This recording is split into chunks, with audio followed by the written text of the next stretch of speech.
losing. Well, hello. Perfect. It's so nice to be back home where I belong. You're looking swell. I can tell. Et je vous remercie d'être venus aussi nombreux. On avait commencé hier à Marseille, hier matin avec la presse, et que vous soyez là aussi nombreux est quelque chose qui me touche et qui touche l'équipe profondément. La saison, elle est basée autour de quelques grands thèmes qui me semblent importants, qui sont la solidarité, à quoi ça sert ce qu'on fait, pour qui on le fait, avec qui on le fait, en direction de qui on le fait, c'est quoi ces outils culturels, quelle est leur finalité. Une de leurs finalités, c'est le partage, l'autre, c'est la créativité, et donc la création. Et la création, c'est pas quelque chose d'abscon, c'est pas quelque chose de difficile, c'est dans tous les domaines. On va à la fois faire une création musicale sur la création de Haydn, on va à la fois faire de la création chorégraphique, on va à la fois faire de la création circassienne et on va faire de la création théâtrale.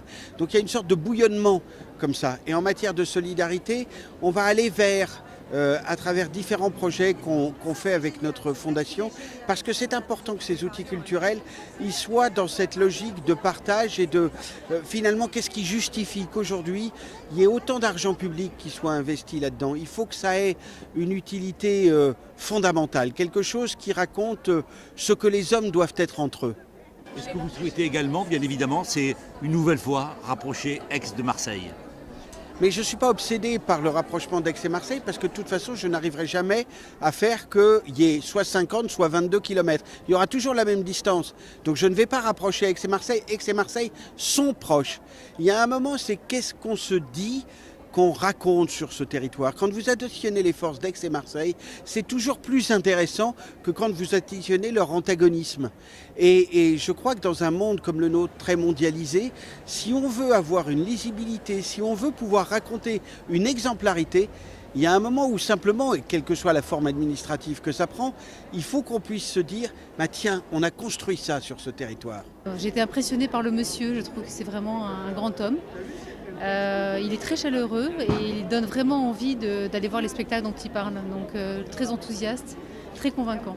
Je suis président de la caisse d'entraide du personnel municipal de la ville et j'essaye d'amener les gens un peu à la culture et par là choisir dans tout le programme qui nous a été présenté quelques spectacles, faire une sélection pour amener des gens qui n'ont pas l'habitude d'aller dans les théâtres, etc., d'y aller. Moi, j'ai déjà mon petit fascicule que je m'étais procuré par une amie qui l'a eu très en avance et j'ai déjà choisi 18 spectacles et j'ai dû me restreindre. Donnez-moi un exemple d'un spectacle que vous ne raterez absolument pas. J'aime se tirer quand même, on ne peut pas rater, j'aime se tirer, ça c'est pas possible, surtout quand on a vu le précédent. Et bien sûr il est auréolé de gloire, mais le précédent spectacle m'a en plus convaincu parce qu'il nous emmène dans ses fantasmes, dans ses fantasmagories, enfin vraiment c'est formidable, donc je ne l'aurais raté pour rien au monde. Angelin, la nouvelle création, bien entendu, ça je ne saurais le rater. Et puis plein de concerts aussi. Et quand même, je vais au gymnase, ça m'arrive de descendre à Marseille pour une ex-fois, si.